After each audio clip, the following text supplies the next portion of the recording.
How to fix Gmail login challenge loop. Hi everybody, welcome back to our channel. In this video, I'll be showing you the procedure on how can you fix Gmail login challenge loop. So what you could do is there are a couple things you could try. So first thing first, you could simply try clearing your data. So locate your Gmail, long press the app and go to the app info icon and go to storage and cache. Now then click on clear storage. And similarly, if you're using a browser version, you could go to the settings and clear cache and cookies as well. The other thing, what you also want to do is use a trusted device and a network. You could try login from a device and a Wi-Fi network that you have successfully used to access a Gmail account before as well. And other than that, if you're using any sort of extensions VPN, you could try disabling that as well, and that might be able to help.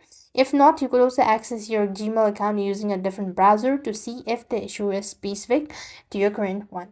And if nothing works out, then what you could do is you could also try uninstalling or force stopping the app and try updating at the same time and then restart your device, and that's going to definitely help you to fix your Gmail login challenge. I hope the video was helpful. Make sure to like, share and subscribe. Thank you for watching. See you in the next video.